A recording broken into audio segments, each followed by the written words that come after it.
Hi everyone, it's Jade from Career Journey Professional, helping you to find and land in a career that's congruent to you, so that every day when you wake up, you want to jump out of bed, you want to contribute to your talent, which is aligned with your value, to help other people.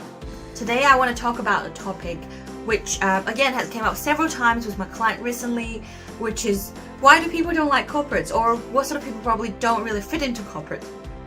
First thing is, corporate may have low productivity or low efficiency at work. When I say topic, I am referring to medium to large, and even in multinational corporate companies. And I was fortunate enough, after graduation, I jumped into investment management, investment banking, and management consultant, some of the Fortune 500 or some of the really big international organizations. And after coming to Australia, I worked in including IBM and Commerzbank, which is one of the biggest banks as well.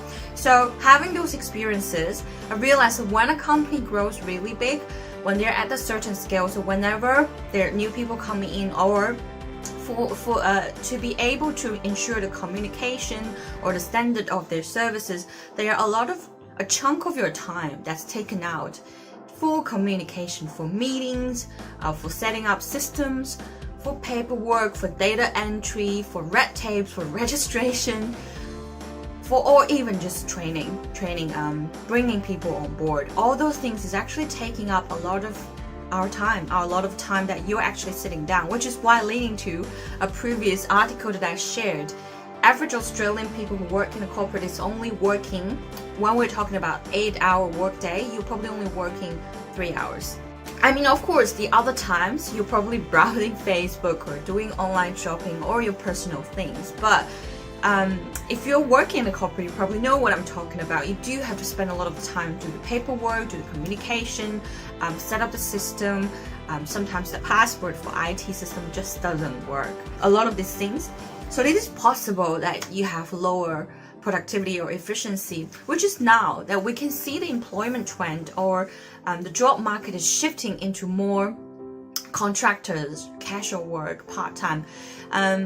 It is part of it is related to the economy, but also this is the trend that's going to carry on in the future, that there will be less and less full-time job.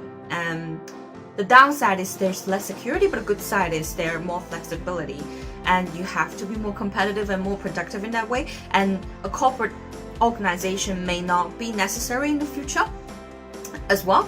So that is one downside of corporate, that you would potentially waste a lot of your personal working times on such things which is not necessary. And that, when I say low productivity and low efficiency, that's for your life as well. So think about it, for people who have to commute to a fixed office building, which the average hour for a lot of metropolitan city corporate workers are around 1 to 2 hours one way. So that's like 3 to 4 hours every day. And since given that if we sleep 8 hours a day, 24 hours minus 8 hours, it's 16 hours.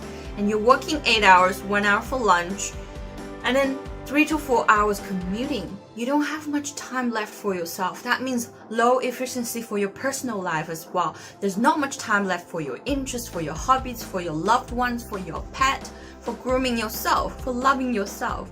So it's potentially low productivity for yourself as well. And here, of course, one of the solutions, and a lot of the companies are doing it, is working from home or a flexible working arrangement. That you can work, maybe the company have different offices, different locations, that you can work to in one that's closer to where you live. Or if you can work from home, that's excellent. But a lot of the people still have to go to a fixed office building and work. That's potentially reducing the productivity or efficiency or quality of your life as well. So that's one thing that people probably don't like. And the second thing, which brings to a previous video that I made, it's about office politics. So at work, there's inevitable frictions because people coming in to work together with different personalities, with different opinions, with different way of approaching things, and their dark side as well. Their different insecurities, their obsessions, their feeling of wanting to control things, wanting certain things to happen has to happen in certain ways. And everyone has different personality, and when some people has more power than the others, there will be unpleasant feelings, there will be frictions, there will be arguments, there will be disputes, there will be conflicts. So that's what happens, and it's inevitable. So the relationship with your boss, with your colleague, with your department head, it's one of the biggest things. And you can't imagine, actually, of all my clients, what we talked about, and also for people, the biggest reason for people to leave job is probably their relationship, or the harmonious, to what extent they're comfortable with the people they're working with. I mean, think about it. For you to get promoted, to step up, to get pay raise, if you want to call it that way, to go to the next level, you need to have a good relationship with your manager or other department's manager, or people who are in that position or authority to be able to help you. But not everyone will get along, and you will be frustrated. And not to mention, really good at your job doesn't mean that you will get further up, right? Because there are always people who play this political game. There are always people who are ass leakers, and they don't really do that much job. That's the reality that happens. Not everyone, but it does happen, and that's just life, right? So that's another reason, a big reason that people don't like corporate. Yet again, like in the video that I mentioned, if you really want to stay in corporate and you want to improve that, you're not happy with that, you need to do something about it. And strategically as well, you need to understand the power diagram, the power hierarchy within your office. Look at my video. But in a nutshell, is there anything you can do. There are things you cannot do. I mean, you can't choose your manager, you can't choose people who can who has that authority to decide whether you can go up or not. If there is something you can do, build up your own network, build up your influences, let people know your contribution, let people know what you want to do, and try to make it happen. Otherwise, of course, the people change jobs. That's normal. That's why people do change jobs. And the average rate of people changing jobs is every 2 to 3 years. Normal. So if you want to stay in that environment, be aware of it and see what you can do. Take action, not just thinking about it and feeling sad and feeling depressed. Quitting is taking action as well, actually. Another point, corporate is not flexible enough for individuals. I mentioned this before. We're all like a cog in a big machine. So the corporate is like a big machine, and we're all like a cog in that machine that we have to fit into the exact size or exact rules and exact shape of what corporate wants before you can actually try to actively ask for what you want, either be training or developing your skills or being mentored or getting promoted. So it's rigid in that way. And also there is a lot of pressure, competition, insecurities that's coming up a lot nowadays. They're constantly reviewing your KPI. I mean, there are so many KPIs, so many different ways of assessing people's work. And when I was working in a previous financial industry, customer service, client account management job, there are so many things monitoring. You have to log into your phone, you have to log into your computer, you have to log into this program, that program, and you have to check in with your manager. And on top of that, they're your own KPI, the team KPI. There's new client KPI, and then existing client revenue KPI. There were so many things that's putting a lot of pressure on employee, and it isn't flexible enough for you to really thrive as who you are, unless you go to higher up stage or in another department or in another setting of the job, especially within finance industry. I mean, there are definitely other industries as well, but the finance industry is where I have most of my experiences of, because it's a very developed industry. A lot of the jobs are very specified as in you have to do a lot of boring, repetitive stuff, especially when you're at the junior stage of your career. Boring, repetitive. Even when you're at senior, you still have to do those boring, repetitive, not so productive work, and that eventually will drain your energy and sucks your soul in a way. Which brings me to the next point, which is your career is your life. your career is the majority, the dominant part of your life. So career, it's very important for all of us. It's the place that we feel belonging, we feel fulfillment, we feel recognized, rewarded, satisfied, and a sense of contribution. So if your work, if your values are not really aligned with corporate values, if there's no autonomy for a lot of people, I'm not saying 100% autonomy, but there are a lot of work, like I said, because there are so many KPIs, there's so many ways of monitoring your performances, so you don't have that much or even just a little autonomy in the way that you can do things. And if the corporate value is not aligned with your values, and if it's not in line with your purpose, if you already discovered your purpose, if you know your purpose, and our purpose shifts anyways.